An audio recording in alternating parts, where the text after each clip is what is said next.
Welcome to this explainer. Today, we're diving straight into a massive, frankly, counterintuitive economic puzzle. We're going to figure out exactly why highly rational, incredibly forward-thinking companies are currently locked into a competitive trap, one that mathematically forces them to automate away their very own consumer base. It's this fascinating structural flaw in our modern markets. So we're going to break down the actual mechanics of this trap and, more importantly, look at the specific mathematical tool we need to fix it.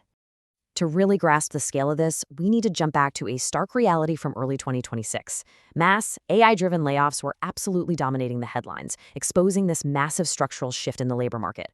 When Block cut nearly half of its 10,000-person workforce, CEO Jack Dorsey frankly stated that AI had just made many of those roles unnecessary.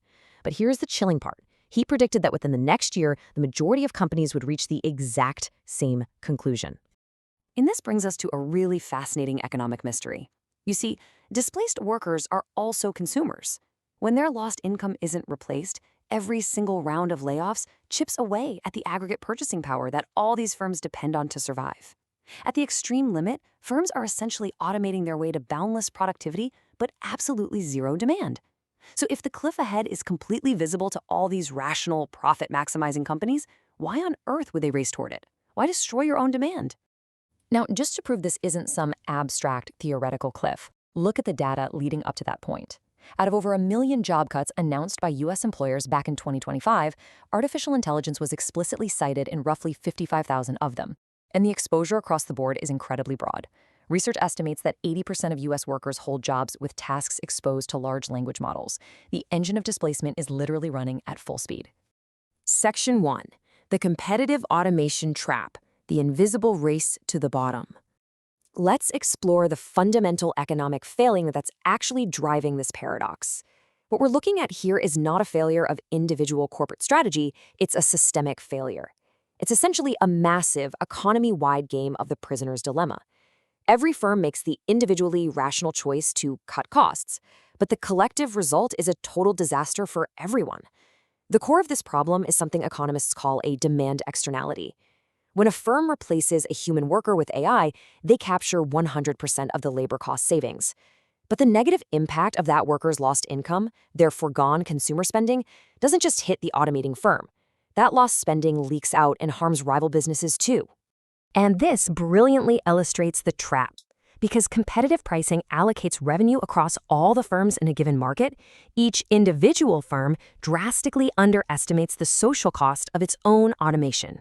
Let's put that into perspective. If there are, say, 10 firms in a market, an automating firm gets all the financial savings of firing a worker, but only feels 1/10 of the lost consumer demand. The other 9/10 of the damage, that gets pushed entirely onto their competitors.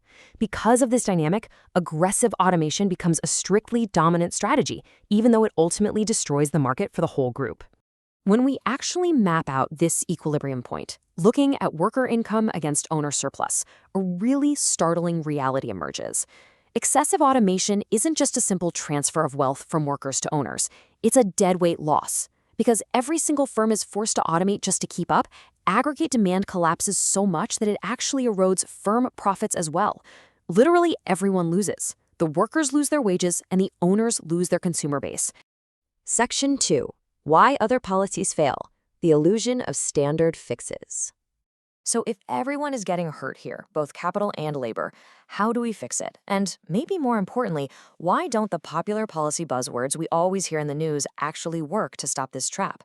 Let's take a look at the standard policy toolbox. We can actually rapidly eliminate several of these. Universal basic income? Sure, it raises the floor on living standards, but it doesn't change a firm's incentive to automate.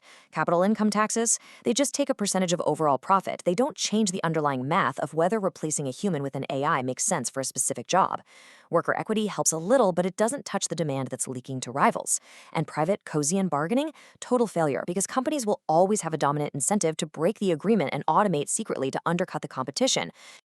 So, the absolutely crucial takeaway here is this. If a policy instrument doesn't operate on the per-task margin, the exact point where this externality actually resides, it simply cannot correct the economic distortion.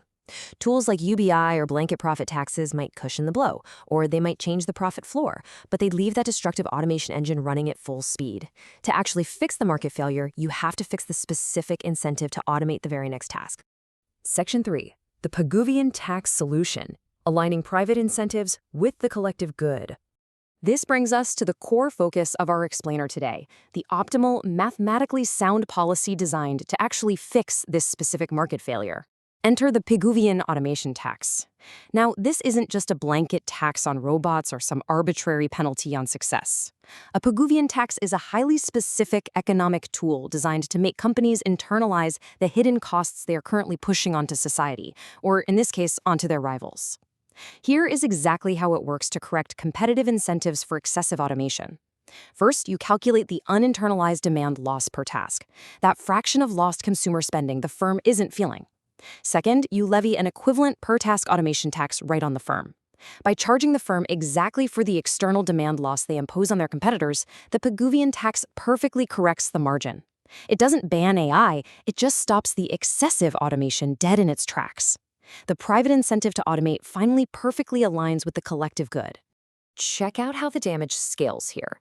As the data shows, the larger the number of competitors in a market, represented by N on the x-axis, the wider that over-automation gap becomes. Think about it.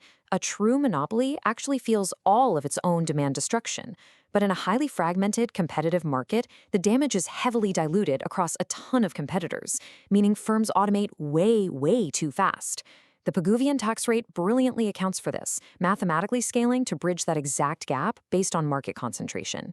Section 4. Escaping the AI Trap. Investing in a Sustainable Future. Okay, so now that we've stopped the bleeding by fixing the incentives at the per-task margin, a massive question remains. What should society actually do with the revenue generated by this Pigouvian automation tax? The destination of these funds is just as critical to the economic model as the tax itself. The research highlights two main paths.